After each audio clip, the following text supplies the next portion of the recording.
Hello, everybody, and welcome back to a brand new episode of the NASCAR Heat 5 Career Mode. I hope you're all having a great day today. We just have one Cup Series race coming your way, and that is at Bristol Motor Speedway here with the Chainsmokers paint scheme actually back on the car for today's episode here as we come to this track for the final time in our NASCAR Heat 5 Career Mode. We have one last chance to get that Bristol win. We've won here multiple times before, and I don't see why we can't win today, and we jump straight through into our qualifying attempt here as we came through with a goal of a 15.805 now as we came through turns 3 and turns 4. I was confident that we could beat said goal and we would cross the line and hit a 15.663. So we sure enough beat the goal and qualify P5 here at Bristol Motor Speedway for the night race here in our final attempt at this racetrack. Now Harrison Burton, Derek Kraus there on your front row, Todd Gilliland, Brandon Jones, and then you got Lewis Hamilton rounding out the top 10 as you look through the rest of the finishing order on your screen. Alex Bowman down there in 25th place. Anthony Alfredo with a rough 31st qualifying effort. And in the very last spot, you got CJ McLaughlin in the 78 car. All right, boys, our last chance to get a win here in Bristol again. I would love to get one more win at this racetrack, but it's going to be a tough one. I don't see why we can't win today, though. We have a fast car, so let's make it happen. There you hear myself on the radio to the team here as we get ready to go green for the Bass Pro Shops night race here from Bristol Motor Speedway. Actually, only one driver going to the back, and that is our Gordon Hendrick Motorsports teammate of Alex Bowman. So very unfortunate for him there as his chances of making the playoffs right now very borderline. He is on the bubble. And of course, it's not the only one on the bubble. You got another superstar NASCAR driver and now four-time Cup Series champion like Kyle Busch who's on the bubble as well, as there's a lot of playoff stories to keep an eye on here over the next handful of races as we are underway here from Bristol from the 5th starting position. One of those stories we're watching is Todd Gilliland, who ever since those regulation changes with the engines has been on top of it with that front row motorsports Mercedes team. So definitely got to keep an eye on him because here he is up inside the top 5. He was strong in Charlotte, but unfortunately he got bit by the same strategy issue that we got bit by and got trapped a lap down right at the end of that race in that 4th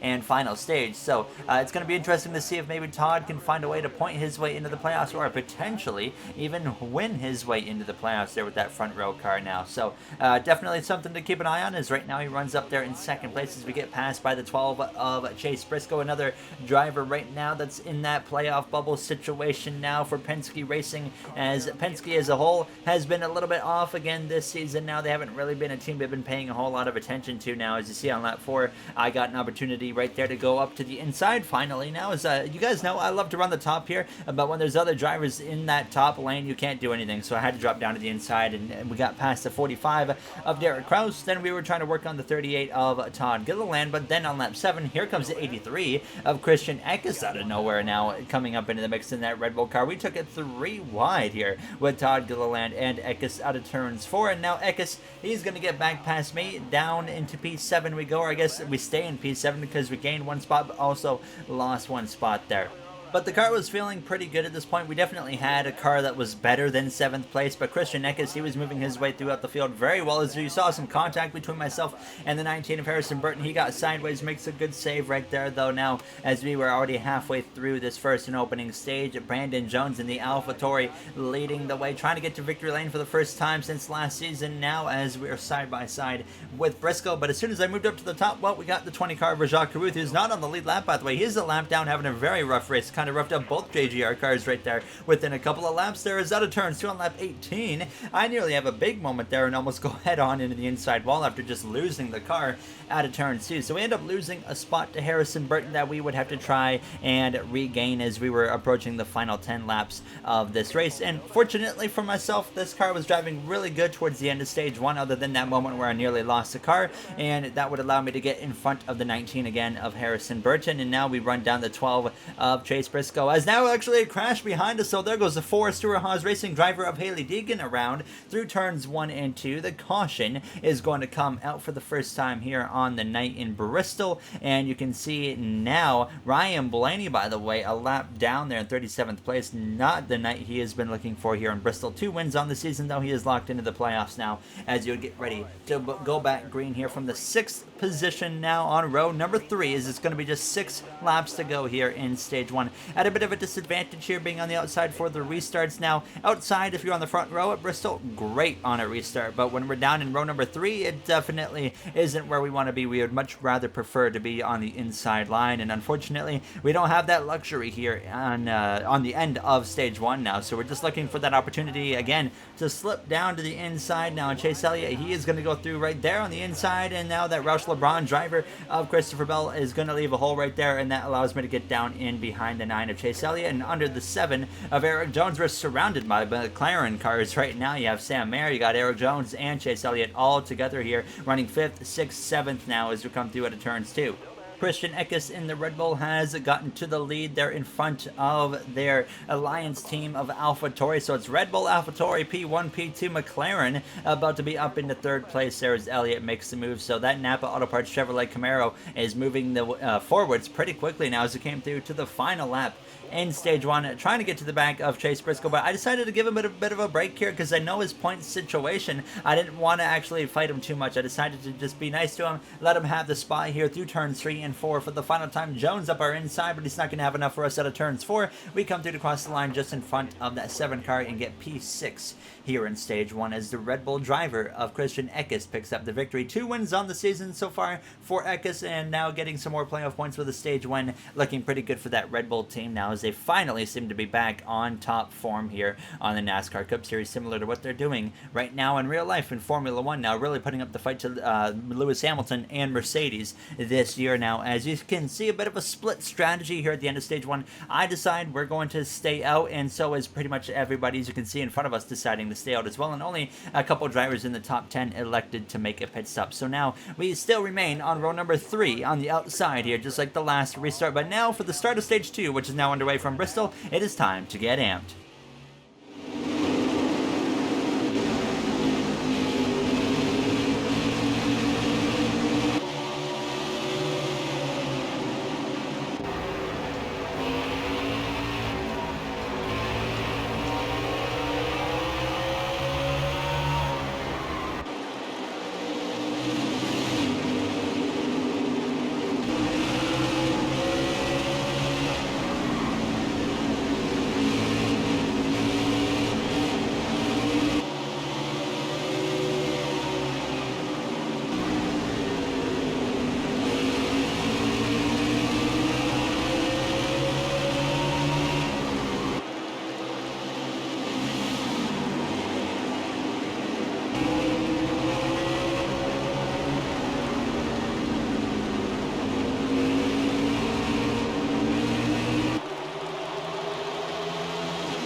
There you have the amp segment here, 5 laps in now, and we haven't gained a single position. We're still in P6, where we restarted here to start stage 2. So, one difference, though, we got the 12 of Chase Briscoe leading the way now as we get an opportunity right there to fight to the outside of the 19, and I thought we had him cleared, but then we continue battling on lap 6. We took it 3 wide with the 83 of Christian Eckes. We both get around him and move up into P5, and then that 19 car was on the move because he was up into 3rd, making a move now on the inside of the AlphaTauri of Brandon Jones for 2nd places. Now I'm trying to work on passing the 9 of Chase Elliott here down this front straightaway into turns 120 laps to go here in stage 2. We didn't have to deal really with lap traffic much in stage 1, but if it stays green here, we're definitely going to have to deal with that now. So it's going to be interesting to see what role the lap cars are going to play here tonight in Bristol as we do get clear of the 9 of Elliott. Then the 19 of Harrison Burton, who moved up to the top, started falling off. And the difference between the AI and the player when it comes to Bristol is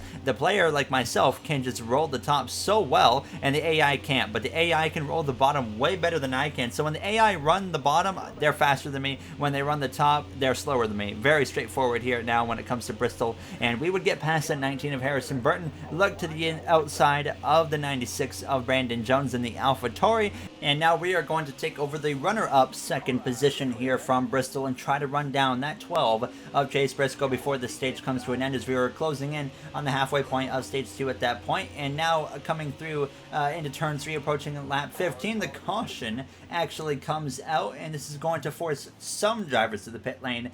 Pretty much everybody that didn't pit under the last caution would pit here, and some of the drivers that didn't, or that did pit under the last caution, do not have to pit here. So we're going to lose a few positions, unfortunately. As you see, we lose 4 spots, drop down into 6 places. Ryan Preece, Noah Gregson, Ricky Stenhouse Jr., Eric Jones, and Sam Mayer all elected to stay out there as we are back underway here from Bristol with 11 laps to go in stage 2, and the 7 of Jones decided he was not going to go whatsoever on that restart. So that really hurt our progress right there on that restart. Now as the 2 of Preece is well out in front, but keep in mind we are in that first spot with fresh tires because the number 12 of Chase Briscoe, who was leading coming into the pit lane, had a terrible pit stop and fell well outside of the top 10, even top 15. I don't even know if he was top 20 at this point here on lap 19 of stage 2. So this was a huge opportunity for us to be able to go and take away a potential stage win now, and sure enough, you can just see the speed difference we have in this car compared to these guys that are on older tires and just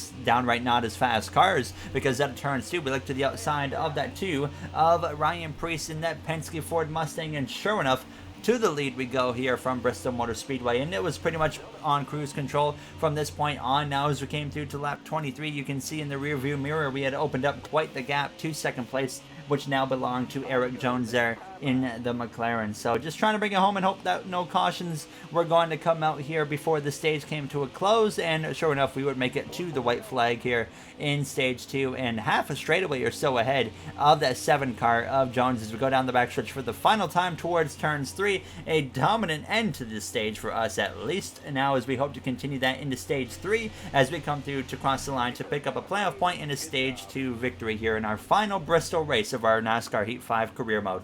We've won so many races at this track in the past, from NASCAR Heat 2 to NASCAR Heat 3 to NASCAR Heat 4 and into NASCAR Heat 5, and it would just only be fitting, I feel like, to go out of Bristol in our career mode with a win. So hopefully we can pull that off here as we only have one more stage to go. Split strategies once again, and we are going to be the drivers staying out here. So no pit stop yet for us now as we get ready to take the green flag for the start of the 3rd and final stage now in Bristol Motor Speedway, which is now underway here on lap 65 of 125. 61 laps remain. Matt DiBenedetto on my outside. The Red Bull of Christian Eckes up in the mix, and so is the AlphaTauri of Brandon Jones. Now Red Bull looking for their 3rd win on the season. We are looking for win number 5. AlphaTauri is looking for their 1st win on the season, and so is Stuart Haas Racing now as we lead the way at the end of this first and opening lap here in the Bass Pro Shops night race here now, as we just try to open up that gap as much as we can and then just hope that no caution is going to come out. But as you guys know, when it comes to Bristol, there's likely a caution on the way usually. There have been races though where we really haven't had cautions happen in the 3rd and final stage, and that's when it plays into our strengths the most, because when lap traffic comes into effect, we are just unbelievably better than the AI are at working their way through the lap traffic. So hopefully it does stay green to kind of allow us to ease into a race victory. Now it's come through to lap 72, and we had a nice comfortable gap over second place of the 96 of Brandon Jones, but behind us we got trouble there for Ross Chastain in the 99 Trackhouse car now as he goes around into turns 3, and his playoff hopes are continuing to fall down because he's having all these issues. And sorry, I believe that was actually into turns 1, but what was a promising first half of the season for him has been a rough stretch lately now, as actually when we came to the pit lane, by the way, for 4 tires and 2 cans of fuel, Sam Mayer must have taken only 2 tires or no tires and maybe only fuel, because now he is leading as we are back underway for the start of lap 76. So a little bit of competition up here. Everybody's back on a level playing field pretty much now, as we had ran enough laps for everybody to have to come in instead of just select drivers. So the guys that came in on the last pit stop when we stayed out and whatnot, well, they also decided to come in with us. So it worked out for us in that sense now with 49 laps to go. That's not a lot of time at Bristol, so we have to get a move on it as quick as possible. 49 laps, so we can make it to the end, but we can still easily get to lap traffic, and you're not really safe from lap traffic until maybe if you get a caution with below 20 laps to go at this track. So we held off Sam Mayer, and then actually Christian Eckes would move up into second place. And on lap 81, out of nowhere, here comes the Red Bull driver putting on some pressure in just his second season of his Cup Series career. You remember back to his rookie season last season, and he had a pretty decent season. He missed the playoffs, wasn't really a threat for race wins, but he overall did a decent job and has stepped it up this season, winning earlier at Sonoma, and now has multiple wins on the season. And now Christian Eckes is going to take the lead away from us with 43 laps remaining here in Bristol Motor Speedway. So I just didn't have the pace, and you can see because now on lap 86 he had opened up the gap even more. He was driving away over half a second between himself and I, about a full second at this point. So things were not looking favorable for us, but what did help us is now on lap 92, just 34 laps to go. Lap traffic was here, and there was a huge pack of cars that was stuck together. There was like a 10 to 12 cars potentially all together, and that would allow myself to do this right here, close right up to the back of the leader of Christian Eckes, who had previously drove away from myself. He blew the doors off not only everybody but myself as well, when we always expect ourselves to be the strongest one here usually when it comes to Bristol. But with the lap traffic coming into effect, I said, okay, I'm just going to cruise right on by you, Christian, and move up into P1, take the lead back, and now we're behind our Gordon Hendrick teammate of Alex Bowman. We got Kyle Busch here as well. I wasn't afraid to be aggressive. I go 3 wide through the middle. I said, you know what, I got to get a move on with my day and get through this field here and try to win this race. So we got past Ryan Blaney. I decided to try and go through the middle again, and then Eckes actually slips up through the inside there as we're behind Kyle Busch, and we would get past Kyle Busch and then had some contact with the 6 of Ricky Stenhouse Jr. That allowed Christian Eckes actually to get clear of myself for a brief moment, as we were now behind the 38 of Todd Gilliland, having a rough night here in Bristol after we thought he was going to have a really strong night. But look at this, 3 wide through the middle between the 83 of Eckes and the lap car of Todd Gilliland. Now 3 wide in front of us, so I finally dropped down in behind the 83. So after all of that chaos right there in this big group of lap traffic, we don't take the lead. So that was one of the big losses now. Less than 25 laps to go in this race. It's been a fast-paced race here in Bristol now as we try to follow through with the 83 of Eckes, but now we've gotten into much clearer traffic now. William Byron actually to my back bumper, but now Eckes, now that things had cleared up, was starting to open up a gap again between himself and I, and now the concerns are building because I'm looking at the track map. Without a caution, we are definitely in trouble here. So I'm doing absolutely everything I can to try and run him down now as the caution comes out though with 17 laps to go, and that is going to keep us right back in the fight, and that's going to guarantee no lap traffic interfering with the finish of this race between myself and Christian Eckes, and maybe a surprise driver like William Byron getting up in the mix. I was happy now that we're at least going to get to straight up fight it out with Christian Eckes and not have to worry about lap traffic being in the way now as we are back underway. Just 14 laps to go in Bristol. That is nothing when it comes to a track like this that you're going around in 15 to 16 seconds. But Eckes does a tremendous job through turns 1 and out of turns 2. Gets clear of myself down the back straightaway.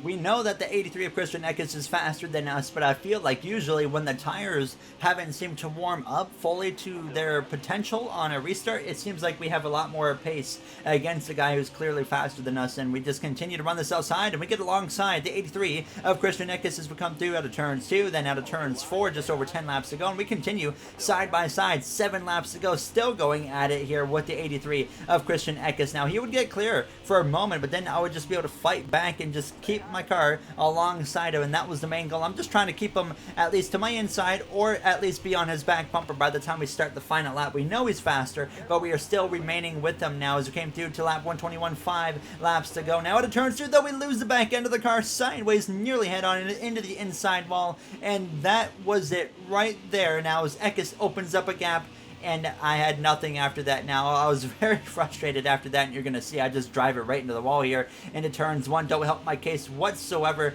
Our chance to win here in Bristol in our final race has come to an end now as we have come to 2 laps to go, approaching the final lap. There is lap traffic, surprisingly, in the way of the 83 of Christian Eckes as the final lap is underway. He's looking for win number 3 on the season. I hadn't given up quite yet, but I put it in the wall one more time there just because I was just so frustrated at this point. I was overdriving the corners, and we go into turns 3 and 4 for the final time.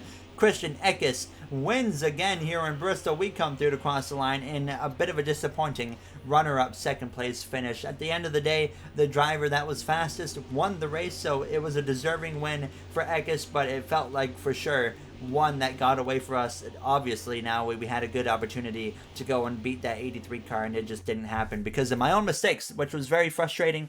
Not a lot to go over because we only had one cup race, so this video was kind of short again. But I hope you guys enjoyed, and if you did, you know what to do. Here's a brief look at the playoff grid. Bowman's the last car in. Kyle Busch out by 6. Smith out by 17. We go into the Brickyard 400 in the next episode now as we continue to close in on the regular season finale. So like I said, if you guys enjoyed, you know what to do. I would like to say thank you as well to the Going Racing members of MJ, Joseph 9001, Timothy Arline, Bubba Jr., Brett Durward, Dark Gengar Gaming, AJ Vasura, Russell Dixon, Kenneth Barnett, Daniel9302, Speed Demon 341, as well as Illinois Diecast. I really do appreciate you guys' support so much, and I'll see you guys in the next one for our final chance to win yet another Brickyard 400. Have a great day, everybody.